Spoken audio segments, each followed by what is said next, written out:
Oke, baiklah adik-adik, di sini saya akan memberikan sedikit penguatan mengenai aturan rantai dan turunan tingkat tinggi.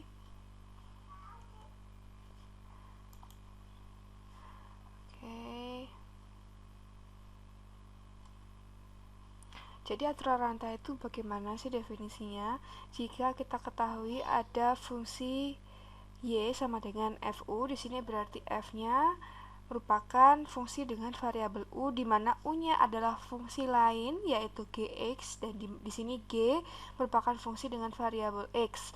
Nah, jika G dapat diturunkan pada X dan F dapat diturunkan pada U sama dengan Gx, maka fungsi komposit F dan G ini yang terdefinisi oleh F komposit G dari variabel X dapat diturunkan pada X dan penurunannya seperti ini. Jadi lebih mudahnya seperti ini. Jadi misalnya saya punya fungsi F dan di dalamnya itu dia merupakan fungsi dengan variabel Gx. Jadi di dalam fungsi ada fungsi. Cara penurunannya adalah fungsi yang dalam ini, yang Gx di sini diganti dengan U, itu diturunkan terlebih dahulu terhadap X. Lalu fungsi yang luar yaitu F tadi diturunkan terhadap fungsi yang dalam. Jadi kalau kita tuliskan untuk yang ini, G-nya kita turunkan dulu terhadap X, kemudian F-nya kita turunkan terhadap Gx, ya, seperti itu. Jadi yang G diturunkan dulu terhadap X, yang luar diturunkan terhadap Gx. Artinya apa? Fungsi yang di dalam ini diturunkan terhadap variabelnya, yaitu variabel X, dan fungsi yang luar diturunkan terhadap fungsi yang dalam. Dan ini tuh bisa tidak hanya untuk fungsi komposit 2 tingkat, tapi juga bisa beberapa tingkat. Jadi tinggal kita runut aja sih, yang mana fungsi dalam, yang mana fungsi luar. Nah, aturan pangkat ini dapat dikombinasikan dengan aturan rantai, adik-adik. Jadi, jika N merupakan bilangan real dan U sama dengan Gx dapat diturunkan, maka kalau kita punya fungsi U pangkat N, artinya Gx pangkat N, maka turunannya adalah N-nya kita turunkan ke depan seperti biasa, sama seperti ketika kita menurunkan X pangkat N biasa, lalu pangkatnya dikurangi 1, kemudian fungsi Gx-nya diturunkan terhadap variabelnya yaitu Dx, atau dengan kata lain D per Dx dari Gx pangkat N itu adalah N-nya pindah ke depan, kemudian pangkat Gx-nya diturunkan 1, dikurangi 1, kemudian dikalikan dengan turunan dari fungsi Gx itu sendiri ketika tanpa pangkat. Istilahnya kayak fungsi luarnya itu adalah U pangkat N, fungsi dalamnya adalah Gx. Lalu bagaimana sih kalau kita menerapkan aturan rantai dari fungsi eksponensial? Nah, khusus untuk fungsi eksponensial dengan basis natural atau basisnya adalah E, maka turunannya adalah dirinya sendiri. Nah, ini kita akan gunakan untuk menurunkan fungsi eksponensial dengan basis sebarang B. Kita dapatkan D per Dx, B pangkat X sama dengan Bx ln B. Nah, agar lebih mudah kita coba terapkan ke dalam fungsi fungsi yang ada di latihan soal. Jadi kita coba dulu yang nomor 1. Oke, nomor 2 ini biasa. Oke, nomor 1. Nomor 1 nanti ini maksudnya tentukan dy per dx ya. Saya perbaiki dulu. Oke, yang kita coba nomor 1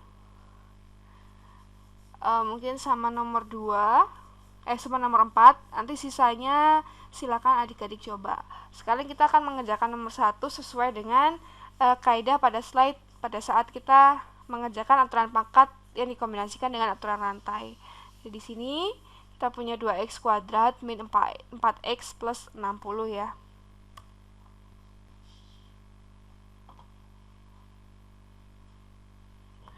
X kuadrat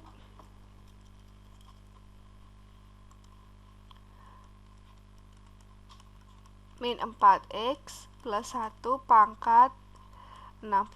Nah, kan kita tadi belajar untuk yang aturan pangkat dikombinasikan dengan aturan rantai bahwa di sini Y aksennya sama dengan N U pangkat N-1 dikalikan dengan G aksen X. Nah, di sini berarti kita punya U-nya adalah yang ini, N-nya adalah 60, U-nya adalah 2X kuadrat min 4X plus 1, N-nya 60 min 1. Sekarang kita turunkan D 2X kuadrat min 4X plus 1 terhadap DX. Jadi di sini kita punya 60 dikali 2X kuadrat min 4X plus 1 pangkat 59 dikali 4X min 4. Jadi ini adalah penyelesaian untuk soal nomor 1. Lalu kita coba untuk yang tidak menggunakan kombinasi aturan pangkat dan aturan rantai, yaitu untuk nomor 4, di mana Y-nya sama dengan sin 2X, berarti ini fungsi dalamnya atau GX-nya itu adalah 2X dan fungsi luarnya itu adalah sin 2X atau di sini saya ubah menjadi sin U. Jadi GX-nya adalah U. Maka kalau kita turunkan, kita cari turunannya gini aja biar lebih mudah. Ini saya hapus dulu. Jadi Y aksennya adalah DU terhadap DX dan DFU terhadap DU. Jadi ini adalah fungsi dalam diturunkan terhadap X, fungsi luar terhadap U. Atau dibalik juga tidak masalah ya adik-adik, karena ini adalah hubungan perkalian. Jadi kita punya D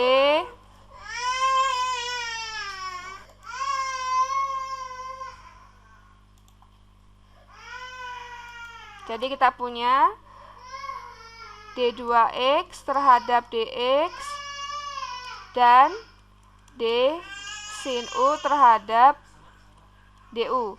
Jadi kita punya 2 dikali turunan sin adalah cos U. Oke.